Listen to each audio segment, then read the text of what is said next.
3 दिन 3 तिथियां 3 बार 3 नक्षत्र 3 घड़ी 3 पल, जिसमें बाबा शूल भी धारण करते हैं। और शूल अकेले धारण नहीं करते महाराज, जो धतूरा होता है ना, दर्शन करें धतूरे के कांटे कांटे सा होता है धतूरा, तो वो धतूरे के साथ में बाबा शूल धारण करते हैं, बेलपत्री के शूल को। ये बहुत बहुत आनंदमय कथा है महाराज जी, जिसके जीवन में हमेशा कांटे ही मिले हैं।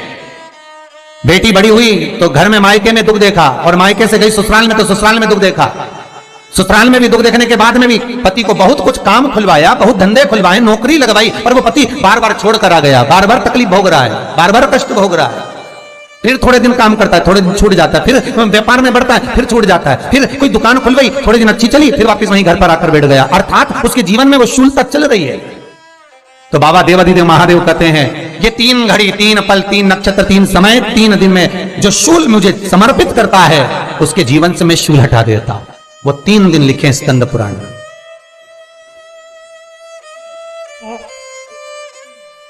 महाराज बैसाख महीने में जो प्रदोष आती है, बैसाख के महीने में बहुत ध्यान से सुनना भाई, जो अपनी जिंदगी से बहुत तंग आ गए हो, परेशान हो गए हो, कष्टमय जीवन जी रहे हो, बहुत दुखी हो गए हो, उनके लिए ये स्कंद पुराण का चरित्र फिर मिले ना मिले, आप प्रेम से सुन लो। भाव पहला, बैसाख महीने की प्रदोष,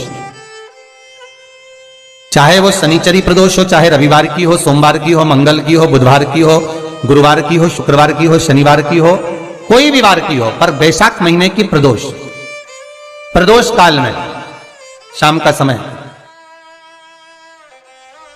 सूर्य डूब रहा हो, बस डूबा ही हो, और उस समय पर सूर्य के डूबन के तुरंत बाद बाबा को धतूरे के साथ में बेलपत्री ना चढ़ाते हुए बेलपत्री के वृक्ष के 7 कांटे बाबा के शिवलिंग पर समर्पित करे जाते हैं महाराज, अपनी जिंदगी में अड़चनों को हटाने के लिए।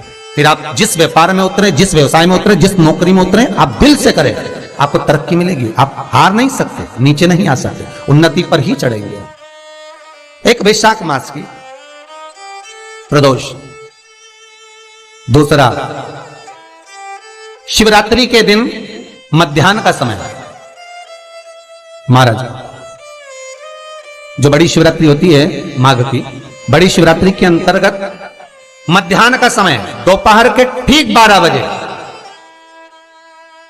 चाहे फिर वो कोई भी दिन हो महाराज, शिवरात्रि जिस दिन पड़ रही हो,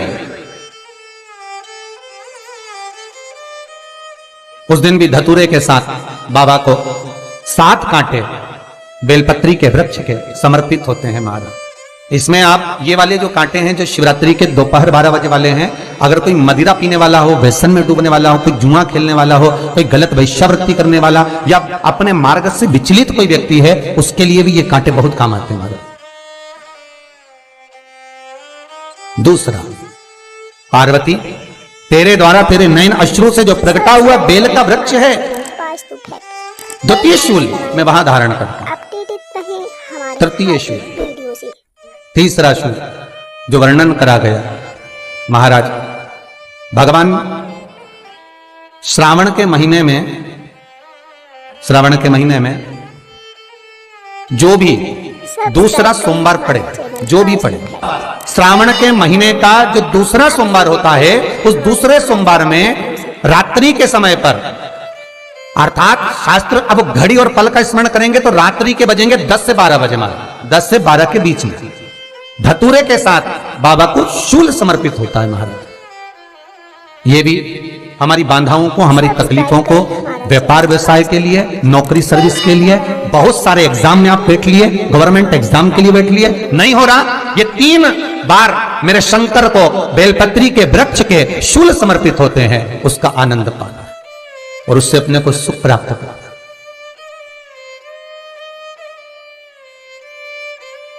कि बाबा भोलेनाथ जी के नयन अश्रु से जो प्रकट हुआ वो रुद्राक्ष का पौधा है, माता पार्वती के नयन अश्रु से जो प्रकट हुआ वो बेलपत्री का पौधा है, और उमा और महेश, जिस महेश के वंशज है महेश्वरी, जिनकी 12 खाम प्रकटी है भगवान महेश के द्वारा। सब्सक्राइब करें हमारा channel Vastu fact, bell icon दबाएं ताकि आप अपडेटेड रहें हमारे हर। वो महेश और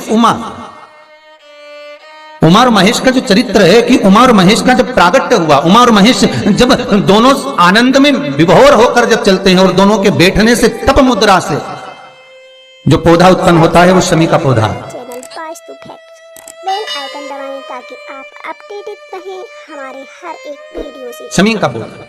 तो एक बात ध्यान रखिए, शिव जी के द्वारा जो निर्मित हुआ उसमें कोई शूल नहीं है, उसमें कोई कांटे नहीं है। पार्वती के द्वारा जो निर्मित हुआ बेलपत्री का पौधा, उसमें कांटे हैं। और पार्वती के मिलन से भी जो उत्पन्न हुआ है शंकर के साथ में, उसमें भी कांटे। शमी के पौधे में भी कांटे, शमी के वृक्ष में भी कांटे। सब्सक्राइब करें हमारा channel Vastu facts, bell icon दबाएं ताकि आप तो पार्वती जी स्कंद पुराण में प्रश्न कर रही हैं भोलेनाथ जी से कि प्रभु मुझे ये बताओ कि आपके द्वारा जो निर्मित हुआ उसमें शूलता नहीं है, पर मेरे द्वारा जो निर्मित हुआ उसमें शूल क्यों आया है, उसमें कांटा क्यों आया है? थोड़ा सा माताओं, मेरी जीजियों, आपको थोड़ा बुरा तो लगेगा इस प्रसंग को सुनकर, पर लग जाए, पर आज कथा निकली है तो सुन लो है? हमारे हर एक वीडियो से कि शिवजी जिस रुद्राक्ष को उत्पन्न कर रहे हैं उसमें शूलता नहीं है, पर पार्वती जी जो संग में मिली हैं उसमें भी शूलता है, और पार्वती के द्वारा जो प्रकट हुआ बेलपत्र उसमें भी शूलता है। तो भगवान महादेव बोलते हैं पार्वती मैं तुझे कुछ कहूं और कहने पर तुझे तेरे हृदय में कोई बात चुभे, शूल लगे तो मुझे ठीक नहीं लगेगा। नहीं नहीं नहीं, आप कहिए प्रभु, मैं सुनने के लिए तैयार हूं, आप तो बोलो कि कारण क्या है।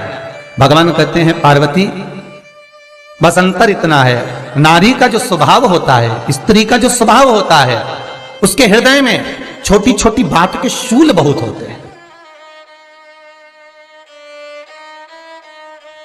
जेठानी ने ये कह दिया, देवरानी ने ये कह दिया, तुम्हारी मम्मी ये बोल दी, तुम्हारे पापा ने ये कह दिया, तुम्हारी बहनों ने ये कह दिया, तुम्हारे भाई ने ये कह दिया, तुम्हारे रिश्तेदार ने ये बोल दिया। ये नारी के भीतर ये शूलता रहती है।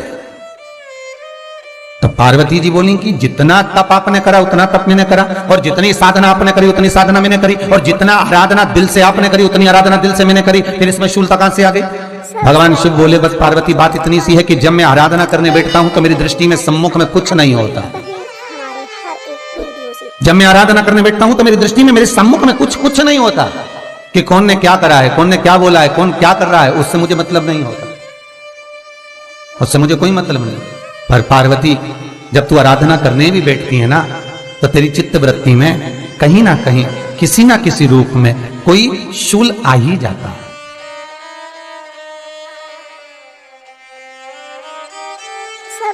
कई माताओं की आदत देखी साहब, भगवान की सेवा करने बैठी है तो भी भीतर थोड़ा सा शूलता भरी हुई है। महाराज बताओ, इतने सारे भगवान इकट्ठे कर लिए, मैंने बोला था बहू से कि वहां रख लेती है, बताओ इतने सारे यहाँ पर लाकर रख दिए हैं, अब इसकी सेवा करना पड़ रही है, अब ये करना पड़ रहा है।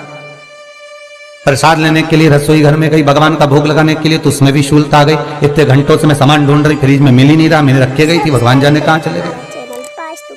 भगवानों को वस्त्र पहना रही है तो शूलता है। अलमारी का ड्रॉज खोला, इसमें मैंने सामान रखा था, ना जाने भगवान का श्रृंगार कहाँ चले गया, कौन ने हाथ लगाया, फिर शूलता आ गई।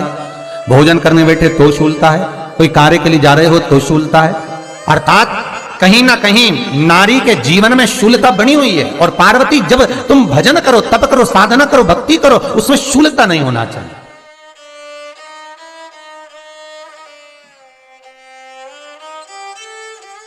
पार्वती जी ने कहा भोलेनाथ तो क्या आप मुझे स्वीकार नहीं करेंगे बेलपत्री के रूप में? क्या मुझे स्वीकार नहीं करेंगे शमी पत्र के रूप में? पद्म पुराण, स्कंद पुराण, लिंग पुराण, नर्मदा पुराण और शिव महापुराण, ये सारी पुराणे वर्णन करती है। पार्वती जी का खंड आनंद वर्षित कर रहा है, वर्णन कर रहा है। पार्वती खंड वर्णन कर रहा है, सती खंड वर्णन कर रहा है, उमा संहिता वर्णन कर रही है। क्या आप मेरा ये बेलपत्र का स्वरूप आप धारण नहीं करेंगे? इसमें शूलता इसलिए भगवान कहते नहीं नहीं, धारण तो करूंगा पर शूल धारण नहीं करूंगा, मैं शूल धारण नहीं करूंगा। मतलब बेलपत्री में जो कांटे लगे रहते हैं बेलपत्री की, उस डाली के अंदर जो कांटे शूल रहते हैं, भगवान शिव वो धारण नहीं करते। आप उस बेलपत्री को आप बड़े प्रेम से, आनंद से पत्ते को निकाल लीजिए, तोड़ लीजिए, उतार लीजिए, और फिर भगवान को वो प्रेम से समर्पित करो तो भगवान स्वीकार करना। पर भोलेनाथ ये बेलपत्री का जो वृक्ष है मेरे नयन अश्रु से उत्पन्न हुआ है, मेरे द्वारा उत्पन्न हुआ है, फिर तो इन कांटों की कोई महत्वता ही नहीं है, इन शूल की कोई महत्वता नहीं है। पार्वती केवल 3 दिन ऐसे रहेंगे, 3 बार ऐसे रहेंगे, 3 तिथियां ऐसी रहेंगी, 3 समय ऐसा रहेगा जिस समय पर तेरे द्वारा निर्मित शूल को भी शिव धारण करेगा और जगत का कल्याण करेगा। सब्सक्राइब करें हमारे श्री चैनल वास्तु फैक्ट्स, शिवाय आइकन दबाएं ताकि आप नमस्तुभ्यं। अपडेट रहें हमारे हर एक श्री वीडियो से। शिवाय नमस्तुभ्यं। श्री शिवाय नमस्तुभ्यं।